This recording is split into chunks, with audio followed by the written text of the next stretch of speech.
বাবুলাল হোসেন বলে একটি 7 বছরের বাচ্চা, ও খেলতে খেলতে পেনের ঢাকনাটা শ্বাসনালীতে ঢুকিয়ে ফেলে।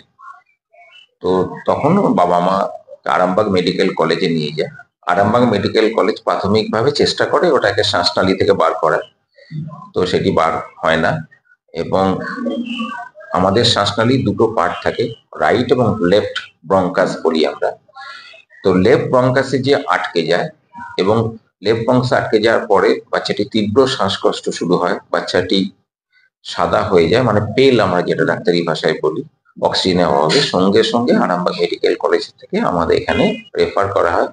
আমাদের ইএনটি ডাক্তারবাবুরা এমার্জেন্সি বেসিস ওনাদের দেখেন, দেখে ওনারা বঙ্কোস্কোপ করেন, মানে ক্যামেরার সাহায্যে লাংসের ভেতরটা পরীক্ষা করার যে যন্ত্র, সেটা আমাদের এখানে হসপিটালে এসেছে।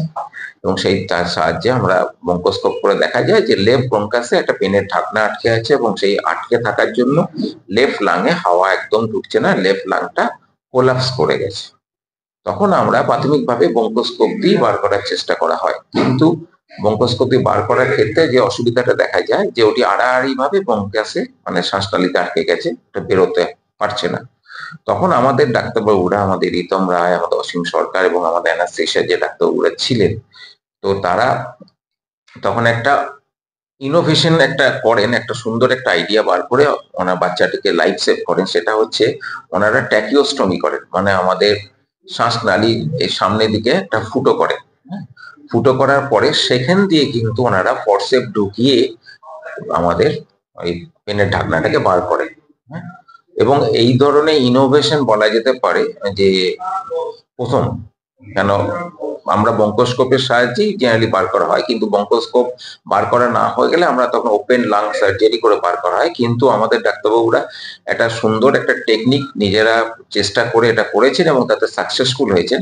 এটা আমাদের এখানে যখন সাকসেসফুল হলো, আমরা ভাবছি ভবিষ্যতে ওনাদের এই এক্সপার্টাইজটা ওনাদের ফিল্ডে আরো যারা মেডিকেল কলেজে আছেন ডাক্তার, তাদের সাথেও শেয়ার করবেন এবং হয়তো দেখা গেল আরো কিছু মানুষের জীবন এভাবে বাঁচানো যাবে, একদম ওপেন লাং অপারেশন না করে আর কি। তো বাচ্চাটাকে তারপরে ভেন্টিলেশনে দেওয়া হয় সভাপতি এবং পিকুতে আমাদের পেডিয়াট্রিক ইন্টেন্সিভ কেয়ার ইউনিটে ছিল, এবং তারপর থেকে তাকে ভেন্টিলেশন থেকে বার করা হয়, তাকে এক্সটিউবেট করা হয়, বাচ্চাটি এখন সুস্থ হয়। এটা আরামবাগেরই বাসিন্দা। 7 তারিখই ভর্তি হয়েছে, 7 তারিখই হয়েছে। এবং এইটা অপারেশনটাও একটা লাইফ সেভিং অপারেশন, কিন্তু এখানে একটা অন্য মাত্রা দিয়েছে, যেখানে আমরা বঙ্কোস্কোপ করে বার করতে পারলাম না, কিন্তু পেশেন্টকে একটা মেজর অপারেশন অ্যাভয়েড করে ট্যাকিওস্টমি দিয়ে, মানে শ্বাসনালী ছিদ্র করে সেই পথে বার করে আনা। এইটাই হচ্ছে এই অপারেশনে বলতে পারেন একটা আলাদা মাত্রা। এখানে আমাদের 3জন ডাক্তারবাবু ছিলেন এবং অ্যানাস্থেশিয়ার ডাক্তারবাবুও ছিলেন। অ্যানাস্থেশিয়া থেকে আমাদের ডাক্তারবাবুর নামগুলো আমি বলে দিচ্ছি। আমাদের ডক্টর রিতম রায় আছেন, ডক্টর অসীম সরকার আছেন, আমাদের শুভদীপ সরকার আছেন।